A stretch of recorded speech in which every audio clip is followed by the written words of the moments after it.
All right. Well, it's another Monday, and it's could be morning, afternoon, or evening, wherever you are. My name is Scott, and with me is Trina, and you have been on quite an adventure this last many weeks, but especially this last week. Can you tell us a little bit more about it? Yes, Scott. Last week we were in Utah, in Salt Lake City, with some information from there, from the hotel. Now, this is the last day we were together at this on a at the biosphere with butterflies. Now, Utah and butterflies is kind of strange. It's about an hour away from Salt Lake City where we were, but it's a huge place.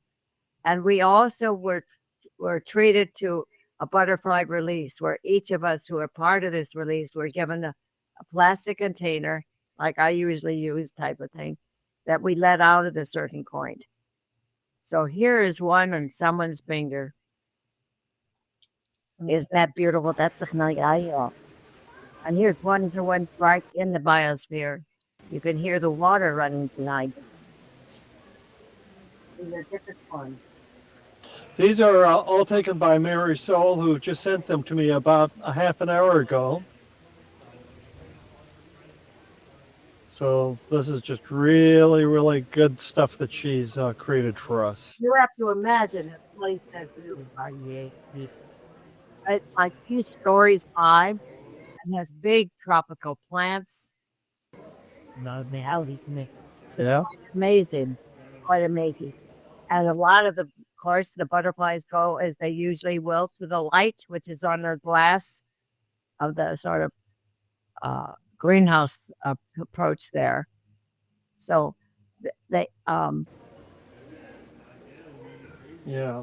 And we've got about a 4 minute clip. Shall we go ahead and play that, or did you want to introduce it a little bit more, Trina? well, that's go ahead, go ahead. I'm not All sure right. what it is. So So, okay, because you haven't seen it. This has all come together kind of at the last moment. But I guess there's a large exhibition hall, and you were kind of involved with that. Well, here's something else first. that almost looks like a And here we go. It's pretty self-explanatory. So let's see if we can find it.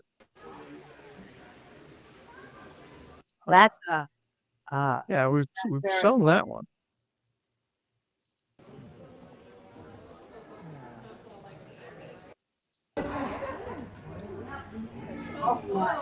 that's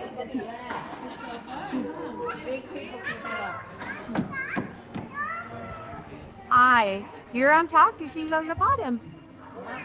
See, it can a lot of people city on this kid.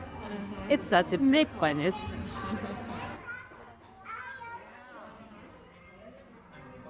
You can talk over this if you want to and narrate it, Trilla. it's pretty clear, isn't it? This is a playroom beforehand. It's just a huge place. It's a huge place. Do you need some help getting onto there? They're like, Yeah. okay, that's a large one of a monarch crystal. there. Needs We need some others up here. Oh, she's cooking. Isn't this crazy? Oh, it echoes. It's a wonderful sound that you make when you ought to go in and talk yours. Have you been in here? Hi, she's talking with us. This is a fun place to be.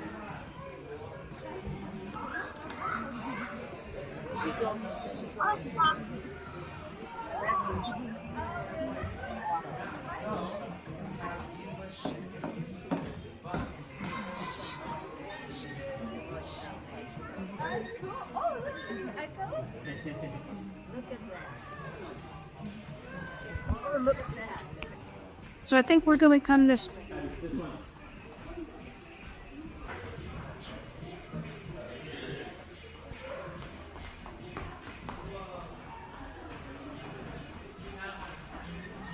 All the bugs. Yeah. This is in Salt Lake City, yes? It's outside of 1 hour. It's not insult. Thanksgiving point has a tendency to do things really well. Out there. So we want to enter this spot, get everyone in, and then we'll open the second. Is this the butterfly release that you were talking about? Yeah, no, not there. It's this. We'll have you pull in. Not brain anything you can. And then you have to beautifully the vestibule. That's critical. Now here is the beginning. We call it butterfly again. The windows. This one down here. It didn't diminish it. Plants. They're right next to where the light. And there's this little one over there. Or you wouldn't even expect it. Butterflies? Yeah, there is quite a few of them here. Come take a look at that. Look at all those. Burrito. The wheels and eating. Oh my. Coincidentally, Why the on the legitimate is a dead something. The very first day in a free experiment. talking about?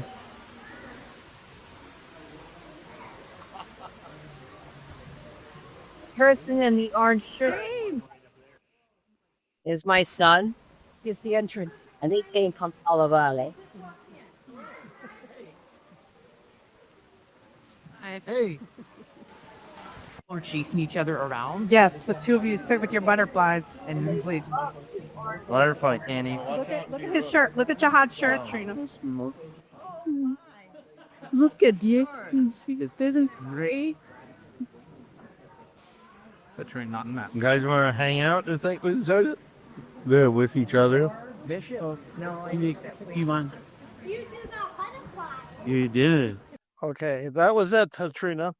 Now that we've seen it, could you explain a little bit more about what we just saw and the larger context? well, I raised butterflies, so I know this context pretty well. But in brief, you can say the one I'll talk about the monarch because that's the one I know best because I've raised thousands of those. The egg is in the bottom of a leaf, milkweed leaf, and when you see any activities out there that you think might be a female laying her eggs, you go out and look under each milkweed leaf that's around your yard. And then if I see a leaf, then I take a little bit.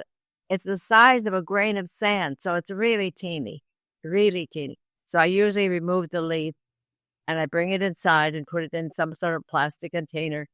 And in 4 days, it hatches. And then it's so teeny you can hardly see it then. So for the first week, there's just a little hole on the leaf that they make.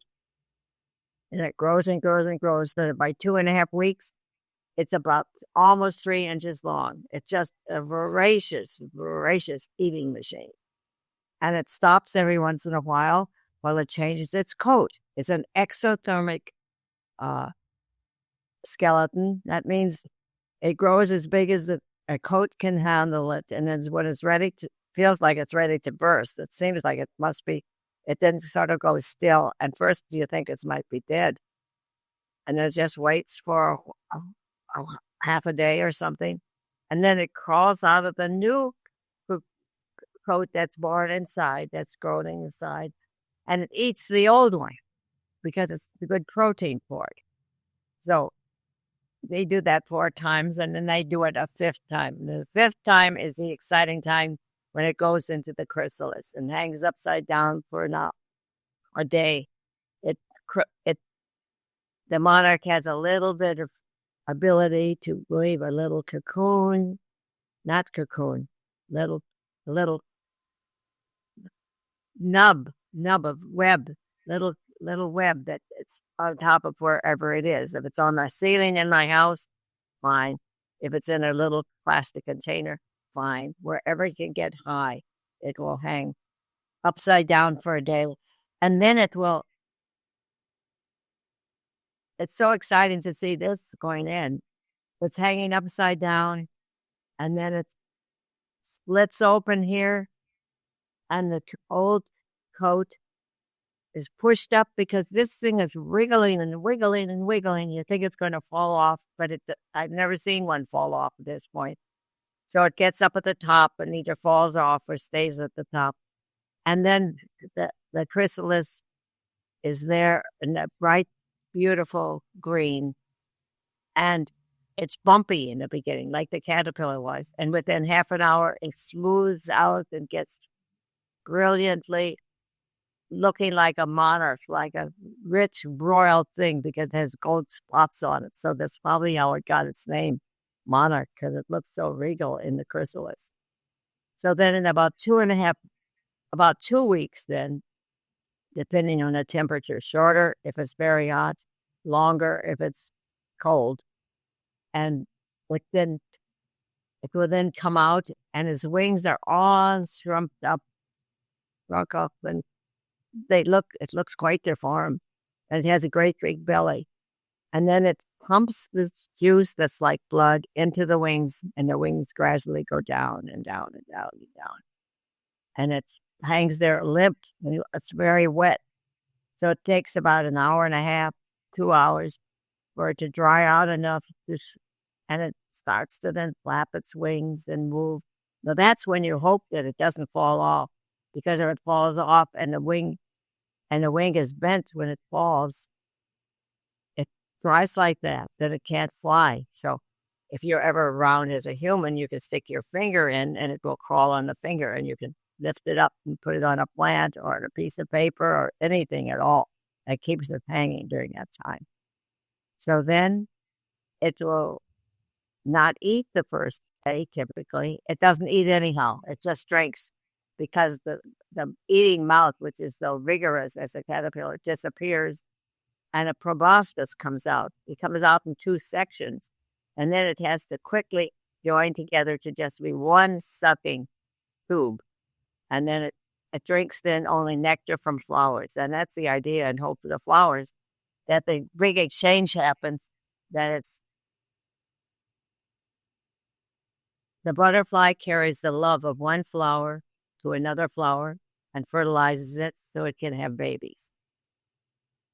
And the flower that it comes to is a nectar flower that then can nourish and keep the butterfly alive. That's why this idea of radical sharing, freely chosen, is such a beautiful theme. And it's just so beautiful to think about a world where we can radically share and be freely choosing to do so, not forced by a communist system or forced by a commercialized system. Both sides are very against that thing. So let's not be playing nuclear chicken with each other in our countries and our world right now.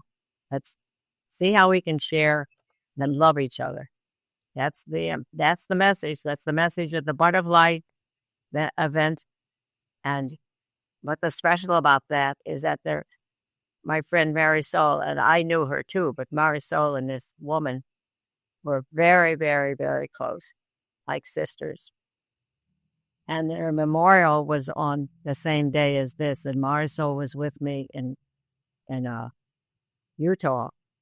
So we dedicated this butterfly release to Adrienne, so that we were together with her in spirit at this, and released the butterflies in her honor. So that was a very beautiful piece that stretches across the world. And of course, I can say more about the play as the weeks go on, because it was pretty special too. So I'm just very grateful. How was our time, Scott, today? We're doing well, and that was a nice and beginning, middle, and end kind of a encapsulation of your time in Utah, following the play that you went to Salt Lake to see, in terms of just the Hart Community Theater putting on Hope for the Flowers. Maybe we could talk a little bit more about that next week. What do you think? I think so. We can deal with that some more, because I think they've now finished the last performance that was scheduled, at least, and they were sold out while I was there, basically. Now it was a tiny theater from 50 to 60 people would be sold out. It was in an old warehouse, and somehow that's sort of fitting for us. Be in a place that's modest. It is a very modest production, and we hope to go further, and we have to see what our next steps are. And Scott, something very special happened today. I got an email from named Abar Yahari from Iran. Now, I'd been in touch with him 10 years ago, and I've been waiting for him to be touched again. He was going to be immigrating to Canada, and he sent me these beautiful short clips of a musical he wrote in Persian in Tehran. And it's just, I have some of those clips, but he wrote as though he'd been trying to reach me for a long time. And I haven't gotten anything from him for a long time. And maybe he didn't get anything from me because I was hoping that they would get as far as Canada and that we could manage to meet. And this was all 10 years ago. So that's come back now at this time of crisis in the Middle East. Something from Iran. I understood that the book that was published over there was an underground bestseller.